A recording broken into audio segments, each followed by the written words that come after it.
நல்ல காலம் பிறக்குது. அன்பு உள்ளங்கள் அனைவருக்கும் வணக்கம்.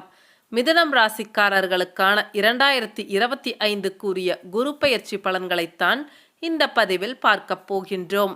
மிதுனம் ராசிக்காரர்களுக்கு கடந்த 2021 2022 வருடத்தில் அஷ்டமஸ்தானத்தில் சனி அமர்ந்ததால் எவ்வளவு கஷ்டங்களை சந்தித்தீர்கள் என்பது மறுக்க முடியாத உண்மை. தற்பொழுது அந்த கஷ்டங்களை கடகராசிக்காரர்கள் சந்தித்து கொண்டு வருகின்றார்கள்.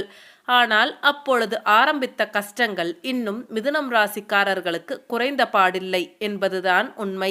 கடந்த காலகட்டத்தில் கடுமையான போராட்டங்களையும் மன உளைச்சல்களையும் சந்தித்த ராசிகளில் மிகவும் முதன்மையான ராசி என்றால் அது மிதுனம் ராசி மட்டும்தான். உங்களுக்கு ராஜ யோகாதிபதியான சனி பகவான் அஷ்டமஸ்தானத்தில் அமர்ந்ததால் இப்படிப்பட்ட கெடு பலன்களை சந்தித்தீர்கள். கடந்த 2023 மற்றும் 2024 வருடங்களில் 9ஆம் இடமான பாக்கியஸ்தானத்தில் சனி பகவான் பிறந்ததால் உங்களுக்கு கிடைக்க வேண்டிய பல பாக்கியங்களை சனி பகவான் தடுத்து கொண்டு இருந்தார் என்றுதான் சொல்லணும். திருமண வயதில் இருப்பவர்களுக்கு திருமணத்தை தடுத்து கொண்டிருந்தார். நல்ல வேலை கிடைக்காமல், நல்ல மதிப்பு மரியாதை கிடைக்காமல், இப்படி வயதுக்கு ஏற்றாற்போல ஒவ்வொருவருக்கும் ஒவ்வொரு கஷ்டங்களை அனுபவித்து கொண்டு இருந்தீர்கள் என்பது மறுக்க முடியாத உண்மை. தற்பொழுது நடந்து முடிந்த சனிப்பெயர்ச்சியின் மூலமாக சனி பகவான் 10ஆம் இடமான மீனம் ராசிக்கு வந்து அமர்ந்திருப்பது மிதுனம் ராசிக்காரர்களுக்கு மிகப்பெரிய பாக்கியத்தை தரக்கூடிய அமைப்பாகும். அதே போல அடுத்த ஒரு ராஜயோகத்தை கொடுக்கக்கூடிய அமைப்பாக குரு பகவான் வருகின்ற மே மாதம் 15ஆம் தேதி நடக்கப் போகின்ற குரு பெயர்ச்சியின் மூலம் உங்கள் ராசிக்கு வந்து அமர இருக்கின்றார். உங்கள் ராசியில் அமர்ந்து 5ஆம் இடமான பூர்வ புண்ணியஸ்தானம், 7ஆம் இடமான களத்திரஸ்தானம், 9ஆம் இடமான பாக்கியஸ்தானத்தை பார்க்க இருப்பது மிகப்பெரிய பாக்கியத்தை தரக்கூடிய ஒரு அமைப்பாகும். கடந்த வருடங்களில் குரு பகவான் 12ஆம் இடத்தில் இருந்து கொண்டு உங்களுக்கு நிறைய செலவுகளை கொடுத்து கொண்டு இருந்தார். வருகின்ற பணம் எப்படி செலவாகின்றது என்று தெரியாத அளவிற்கு விரயம் தொடர்ந்து நடந்து கொண்டேதான் இருந்தது. இப்படி இருக்கின்ற சூழ்நிலையில் தற்பொழுது குரு பகவான் பெயர்ச்சி என்பது உங்கள் வாழ்க்கையில் செட்டில் ஆகக்கூடிய வேலைகளை செய்து தரும். பொதுவாக மிதுனம் ராசிக்காரர்களை கடவுளின் தூதர் என்று ஜோதிடத்தில் கூறுவார்கள். அதாவது இவர்கள் மற்றவர்களிடம் பேசக்கூடிய பேச்சாக இருக்கட்டும், கூறக்கூடிய விஷயம் எதுவாக இருந்தாலும் அது தெளிவாகவும் எளிதாகவும் மற்றவர்களுக்கு புரியும்படியும் கூறுவார்கள். மிதுனம் என்பது ஒரு காற்று ராசி என்பது உங்களுக்கு தெரியும். காற்று ராசி என்பதால் மிதுனம் ராசிக்காரர்களின் மனது எப்பொழுதும் அலைப்பாய்ந்து கொண்டு இருப்பதைப் போலவே இருக்கும். ரொம்ப இண்டிபெண்ட்டாக இருப்பாங்க, அன்கண்ட்ரோல்டாக இருப்பாங்க. மற்றவங்க ஒரு அறிவுரை சொல்லி இவங்களை கண்ட்ரோலில் வச்சுக்கணும்னு நினச்சா முடியாது. மிதுனம் என்றாலே ஒரு இரட்டைத்தன்மை என்பது இருக்கும். அதாவது காற்று வந்து பார்த்தீங்கன்னா ஒரு இடத்தில் அதிகமாக இருக்கும், மற்றொரு இடத்தில் குறைவாக இருக்கும். அதே போல எப்பவும் அமைதியாக இருக்க வேண்டும் என்று நினைக்கக்கூடியவர்கள்தான் மிதுனம் ராசிக்காரர்கள். ஆனால் இவர்களிடம் டபுள் மைண்ட் என்பது இருந்து கொண்டே இருக்கும். அதாவது ஒரு கருப்பான முகம் மற்றும் சிவப்பான முகம் என்று இவர்களுக்குள் இருந்து கொண்டே இருக்கும். சிவப்பான முகம் எப்பொழுது தெரியும் என்றால் பப்ளிக்கா மற்றவர்களுடன் பழகும் பொழுது அந்த சிவப்பான முகம் தெரியும். அந்த பிளாக் ஃபேஸ் எப்போ தெரியும் அப்படின்னா இவங்களை சீண்டும் பொழுதுதான் அந்த பிளாக் ஃபேஸ் வெளியே வரும்.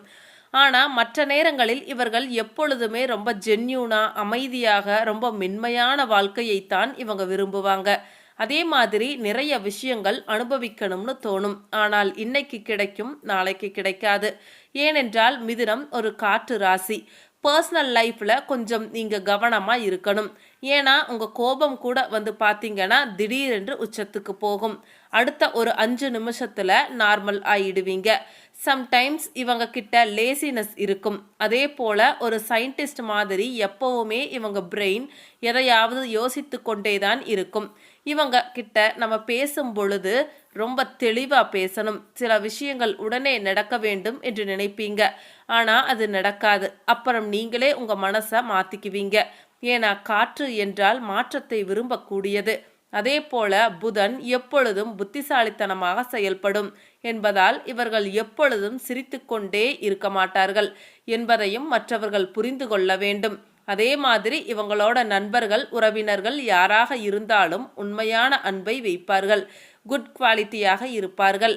எப்போ பார்த்தாலும் எதையாவது சாதிக்கணும், நம்ம இந்த ஜென்மத்தில் இப்படியே இருந்துடக்கூடாது, பிறந்தோம் இறந்தோம் என்று இல்லாமல் இந்த உலகத்தில் எதையாவது ஒன்றை சாதித்து அதன் பிறகுதான் இவ்வுலகை விட்டு நாம் செல்ல வேண்டும் என்ற ஒரு லட்சியத்தை கொண்டவர்கள் மிதுனம் ராசிக்காரர்கள். எனக்கு தெரிஞ்சு மிதுனம் ராசிக்காரர்கள் வாழ்வில் உயர்ந்த நிலைக்கு வருவதற்கு இந்த ஒரு லட்சியம் ஒன்றே போதும் என்று நினைக்கின்றேன். இன்று இல்லாவிட்டாலும் என்றைக்காவது ஒரு நாள் உங்களுடைய லட்சியங்கள் நிறைவேறி வாழ்க்கையின் அடுத்த கட்டத்திற்கு நீங்கள் செல்வீர்கள். வாழ்க்கையில் தற்பொழுது சாதித்தவர்களை கேட்டால் அவர்கள் சொல்வார்கள், நான் ஆரம்பத்தில் படாத கஷ்டமே இல்லை, நிறைய தோல்விகளை சந்தித்து இவ்வளவு பெரிய உயர்ந்த நிலைக்கு தற்பொழுது வந்து நிற்கின்றேன் என்று. அதே போலத்தான் நீங்களும் தோல்வி அடைந்து விட்டோம் என்று துவள வேண்டாம். மறுபடியும் மறுபடியும் உங்களுடைய வெற்றி பயணத்தை நோக்கி பயணம் செய்யுங்கள். அது ஒரு நாள் நிச்சயம் உங்களை வாழ்வின் அடுத்த கட்டத்திற்கு கொண்டு செல்லும். மிதுனம் ராசிக்காரங்களோட ப்ளஸ்ஸும் இதுதான். சிலரெல்லாம் வந்து பார்த்தீங்கன்னா ஒரு விஷயத்தை ஒரு தடவைக்கு 2 தடவை பண்ணுறாங்க அப்படின்னா அதில் தோல்வி அடைஞ்சிட்டாங்க அப்படின்னா அந்த விஷயத்தை விட்டுட்டு போயிடுவாங்க. ஆனால் மிதுனம் ராசிக்காரர்கள் அப்படி இல்லை. அதில் தோல்வி அடைந்தாலும் அதில் நம்ம என்ன தப்பு செஞ்சுருக்கோம் அப்படிங்கிறத சரி பண்ணி மறுபடியும் அந்த விஷயத்தில் இறங்கி வெற்றி பெற்றே தீர வேண்டும் என்ற எண்ணம் கொண்டவர்கள். அதனால் இன்று இல்லாவிட்டாலும் என்றைக்காவது ஒரு நாள் நிச்சயம் நீங்கள் உயர்ந்த நிலையை அடைவீர்கள். எந்த ஒரு விஷயத்திலும் உங்களுக்கு ஏதாவது ஐடியா வேண்டுமென்றால் நீங்கள் மிதுனம் ராசிக்காரர்களிடம் தாராளமாக கேட்கலாம். அனைத்து விஷயங்களிலும் ஓரளவு அறிவு ஞானம் பெற்றவர்கள்தான் இவர்கள். சில நேரங்களில் அனைத்து விஷயங்களிலும் அறிவு இருக்க வேண்டும் என்ற நினைப்பில் நுனிப்புல் மேய்ந்தாற் போல மேய்ந்துவிட்டு போய்விடுவார்கள். அது ஒரு நாள் இவர்களுக்கு பிரச்சனையாக கூட முடியும்.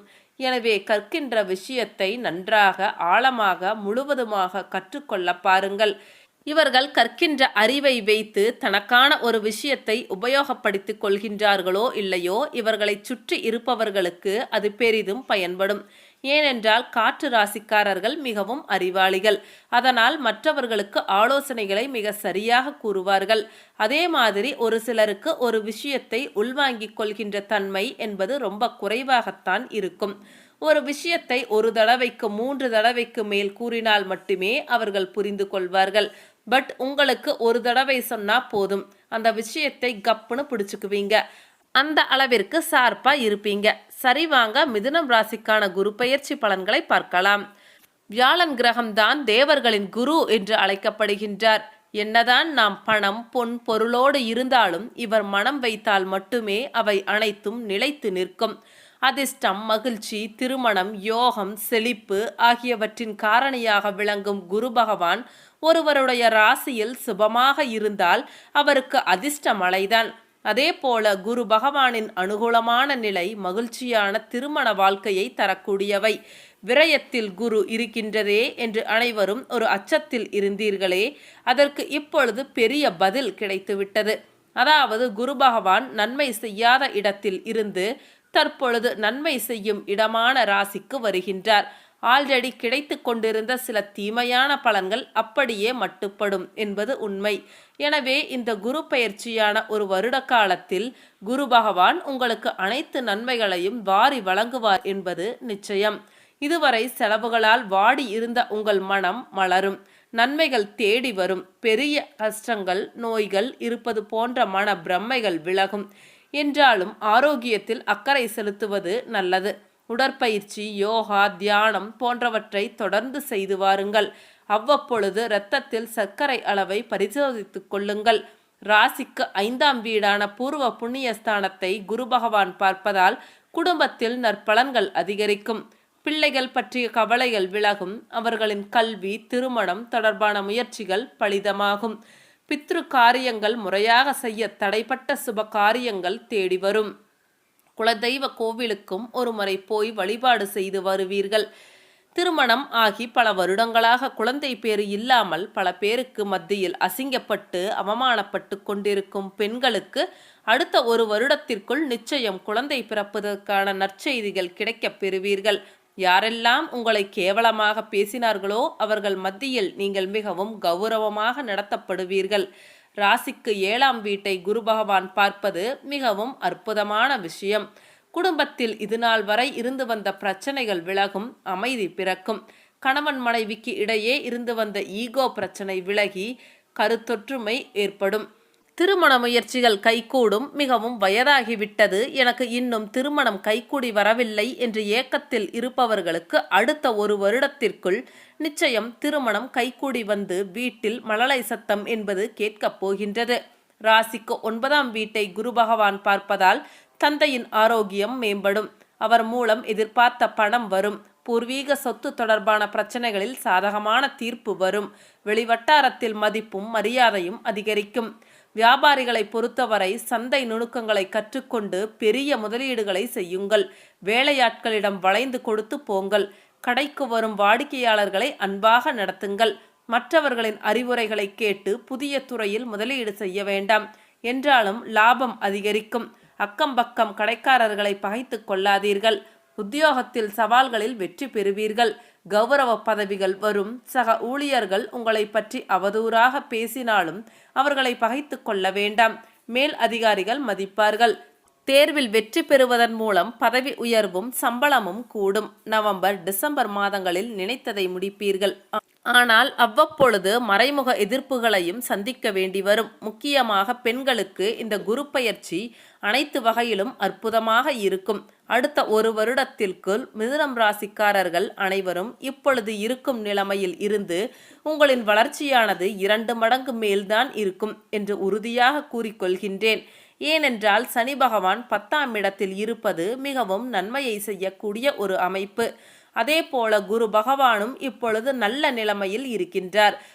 ராகு கேதுக்களும் நல்ல நிலைமையில் இருப்பதால் இனி வரும் வருடங்கள் மிதுனம் ராசிக்காரர்களுக்கு யோகமாகவே அமையும் என்று கூறிக்கொண்டு இந்த வீடியோவை முடித்துக் கொள்கின்றேன். அனைத்து மிதுனம் ராசி அன்பு உள்ளங்களுக்கும் நன்றி, வணக்கம்.